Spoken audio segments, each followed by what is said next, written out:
Wel, croeso ato ni yma I ganolfan Cneifio Meirion ac mae'r gwres yn cynyddu ac mae curiad y galon rwy'n chydig bach yn gyflymach y bore yma ar ôl diwrnod da o gystadlu gyda'r gwellhifiau a thrin gwlan y ddoe. Da ni'n edrych ar hyn o bryd ar gymal o'r bencampwriaeth Iau, y Rhagbrawf, y Fflir Jones o Ddachynlleth sydd ar 1, ar 2 Iwan Thomas, ar 3 Ilan Hughes, ar 4 Iwan McParland o Loegr, Alexander MacDonald o'r Alban ar 5 ac yn y pen draw ar 6 mae Mena Jones ac mae'n ddifyr I nodi bod yna lawer iawn mwy o ferched yn ymgeisio I Cneifio ar lwyfan y Sioe fawr yma dros y blynyddoedd diweddar yma ac mae hynny'n cael ei adlewyrchu o'n i'n ddiweddar mewn ymweliad â Choleg Glyn Llifon. Oedd yna 80 o fyfyrwyr yno yn canolbwyntio ar amaethyddiaeth, oedd nhw gyd yn dod o ffermydd, oedd nhw gyd yn siarad Cymraeg ac oedd eu hanner nhw yn ferched yma hwnna yn ddatblygiad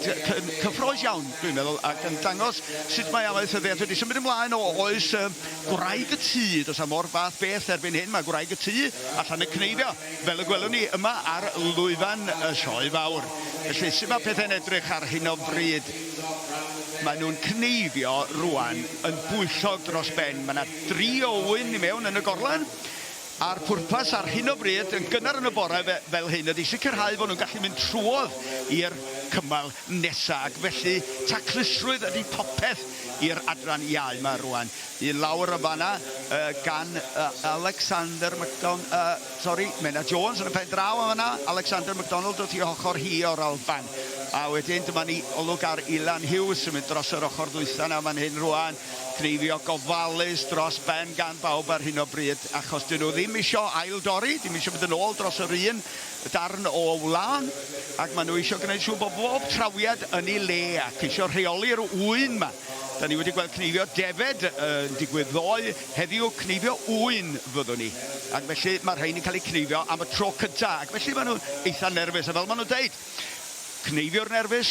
defed nerfus. Dyma ni ar 2 fan hyn, Iwan Thomas I mewn am ei drydydd ar oen diwetha. Mi fydd o rwan yn cymryd chydig bach o drawiadau I lawr y bol, I ddechrau glanhau'r bol, a mi welwch chi bod gwylod y bol wedi I dacluso yn barod. Maen nhw'n tocio yr ŵyn, mae I gyd yn y cefn i'w paratoi nhw o'r un sam, bob un oen wedi cael tocio rownd I gymffon ar chydig bach o flaen y pwrs, fel bod na ddim peryg o dorri tethu. Ac mae hynny falle yn bwysicach efo'r criw Iau yma sydd yn adeiladu profiad y fan hyn nag fe bydd I nes ymlaen yn y cystadlu efo'r bechgyn a'r merched mwy profiadol.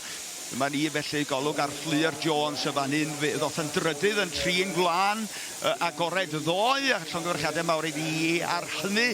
ac rwan mae'n dangos I sgiliau wrth Cneifio hefyd a mae wych I weld hynny, mae wych I weld y menter, y dewrder sydd yna ymysg yn pobl ifanc ni yn mentro I roi I enwau ymlaen I gystadlu yma yn y Sioe fawr ac yn wir I sefyll ar y llwyfan yma o blaen pawb a mae yna griw